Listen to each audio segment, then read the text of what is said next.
इस वीडियो में हम टेक्निकल एनालिसिस में जितने वन कैंडलस्टिक पैटर्न है जिसके बारे में आपको जानकारी होना चाहिए, उन सभी कैंडलस्टिक के बेसिक कॉन्फर्मेशन के बारे में समझेंगे। इस वीडियो को देखने के बाद सभी कैंडलस्टिक पैटर्न आसानी से याद हो जाएंगे और कुछ ऐसी ट्रिक भी बताऊंगा जिससे आप इन्हें कभी भूल ना सकें। अगर आप इस वीडियो को लास्ट तक देखते हो तो इसमें हमारा फर्स्ट कैंडलस्टिक पैटर्न है हैमर कैंडलस्टिक पैटर्न। इसका रियल बॉडी छोटा होता है, बॉडी का कलर रेड ग्रीन यानी वायरस वोलिस कुछ भी हो सकता है। इसका लोअर शेडो बॉडी के कंपैरिजन में एटलीस्ट 2 गुना बड़ा होना चाहिए। इसमें अपर शेडो बहुत ही छोटा रहता है या फिर रहता ही नहीं है। ये कैंडल कुछ सेशन डाउन ट्रेंड के बाद बने तो इसे एक हैमर पैटर्न माना जाता है। चार्ट के ऊपर इस तरह फॉर्मेशन के बाद बुलिश रिवर्सल को इंडिकेट करता है, मतलब यहाँ से प्राइस अपसाइड जाने का पॉसिबिलिटी रहता है।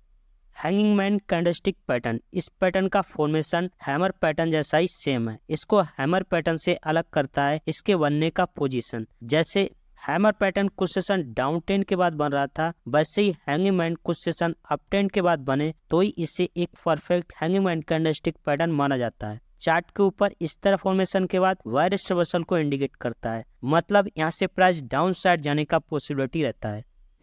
इन्वर्टेड हैमर कैंडलस्टिक पैटर्न, इसका रियल बॉडी छोटा रहता है, बॉडी का कलर रेड ग्रीन कुछ भी हो सकता है। इसका अपर शेडो बॉडी से एटलीस्ट 2 गुना बड़ा होना चाहिए। लोअर शेडो रहता ही नहीं है या फिर बहुत छोटा रहता है। ये पैटर्न बनने से पहले कुछ सेशन डाउन ट्रेंड में हो तो ही इसे इन्वर्टेड हैमर पैटर्न माना जाता है। चार्ट के ऊपर इस तरह फॉर्मेशन के बाद बुलिश रिवर्सल को इंडिकेट करता है। शूटिंग स्टार कैंडलस्टिक पैटर्न, इस पैटर्न का फॉर्मेशन इन्वर्टेड हैमर जैसा सेम है। इसको इन्वर्टेड से अलग करता है इसके बनने का पोजीशन। इन्वर्टेड हैमर कुछ सेशन डाउन ट्रेंड के बाद बन रहा था और ये कुछ सेशन अप ट्रेंड के बाद बने तो ही इसे एक शूटिंग स्टार कैंडलस्टिक पैटर्न माना जाता है। चार्ट के ऊपर इस तरह फॉर्मेशन के बाद वायरस रिवर्सल को इंडिकेट करता है। Spinning top and bottom candlestick pattern, इस पैटर्न का रियल बॉडी आपके प्रीवियस कैंडल के कंपैरिजन में छोटा होता है। बॉडी का कलर ग्रीन या रेड कुछ भी हो सकता है। इसका अपर और लोअर शेडो का साइज इसके रियल बॉडी के 2 गुना से कम होना चाहिए और ये दोनों शेडो का साइज ऑलमोस्ट बराबर होना चाहिए। इसके बनने के पोजीशन के हिसाब से इसको स्पिनिंग टॉप और बॉटम कहा जाता है। जैसे अगर ये कुछ सेशन डाउन ट्रेंड के बाद बन रहा है तो इसे स्पिनिंग बॉटम कहा जाता है। चार्ट के ऊपर इस तरह फॉर्मेशन के बाद जो डाउन ट्रेंड चल रहा था उसके मोमेंटम में थोड़ा ब्रेक लग जाता है और नेक्स्ट कोई कैंडल अच्छे वॉल्यूम के साथ स्पिनिंग बॉटम के हाई के ऊपर क्लोज करता है तो ये बुलिश रिवर्सल को इंडिकेट करता है। और अगर ये कुछ सेशन अप ट्रेंड के बाद बन रहा है तो इसे स्पिनिंग टॉप पैटर्न कहा जाता है। और चार्ट के ऊपर इस तरह फॉर्मेशन के बाद जो अप ट्रेंड चल रहा था उसके मोमेंटम में थोड़ा ब्रेक लग जाता है। अगर नेक्स्ट कोई कैंडल अच्छे वॉल्यूम के साथ स्पिनिंग टॉप के लो के नीचे क्लोज करता है तो ये वायरस रिवर्सल को इंडिकेट करता है।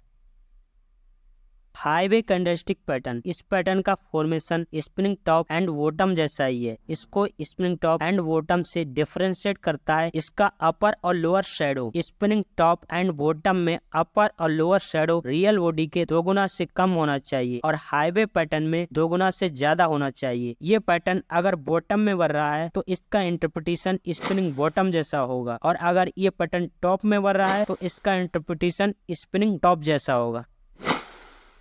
बुलिश मारुवोजू कैंडलस्टिक पैटर्न, इस पैटर्न का ओपन नीचे और क्लोज ऊपर होता है और एक परफेक्ट मारुवोजू कैंडल में कोई अपर और लोअर शेडो नहीं रहता है, मतलब ओपन बराबर लो और क्लोज बराबर हाई होता है। लेकिन हल्का सा शेडो रहने पर भी मारुवोजू कैंडलस्टिक पैटर्न माना जाता है। इस पैटर्न के बनने के पोजीशन के हिसाब से इसका अलग अलग इंटरप्रिटेशन निकाला जाता है। जैसे अगर ये अप ट्रेंड के दौरान बन रहा है तो स्ट्रॉन्ग ट्रेंड कंटिन्यूएशन को इंडिकेट करता है और अगर ये डाउन ट्रेंड के दौरान बन रहा है तो बुलिश रिवर्सल को इंडिकेट करता है।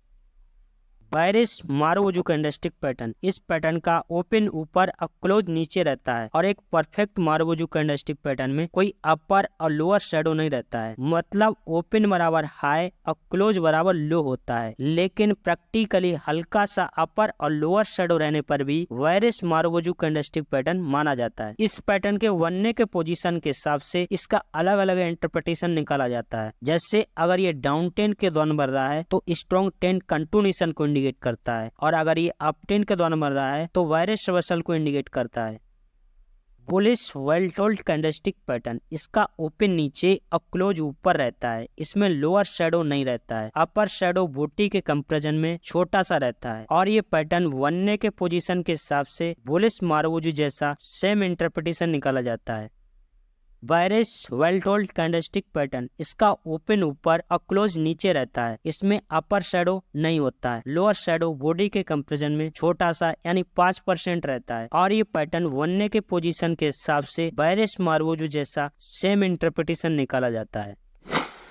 डोजी कैंडलस्टिक पैटर्न, इस कैंडल का ओपन और क्लोज सेम प्राइस पॉइंट पर होता है और इसमें अपर और लोअर शैडो नहीं रहता है। मतलब ओपन, हाई, लो, क्लोज चारों पॉइंट एक ही जगह पर होते हैं, इसीलिए इसको 4 प्राइस डोजी कहा जाता है। तो अभी आपको डोजी कैंडल का कॉन्सेप्ट समझ आ चुका है। तो यहाँ से हम डोजी कैंडल के अलग अलग टाइप को देख लेते हैं। मतलब इसी डोजी में अपर और लोअर शैडो का साइज और पोजीशन के हिसाब से इसको अलग अलग टाइप में डिवाइड किया जाता है। लेकिन इन सभी टाइप में एक पॉइंट कॉमन होना चाहिए, इसका ओपन और क्लोज एक ही पॉइंट पर रहेगा।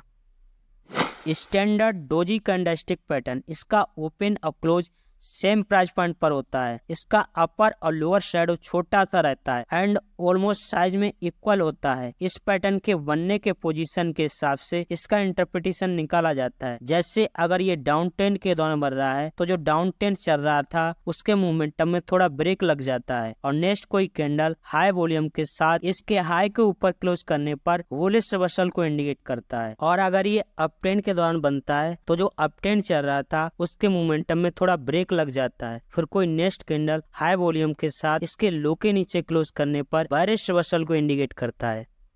Long left doji candlestick pattern, इस कैंडल का फॉर्मेशन स्टैंडर्ड डोजी जैसा ही होता है, लेकिन इसका अपर और लोअर शैडो लॉन्ग होता है जो स्टैंडर्ड डोजी से अलग करता है। बाकी इसके बनने के पोजीशन को देखते हुए स्टैंडर्ड डोजी जैसा ही इंटरप्रिटेशन निकाला जाता है।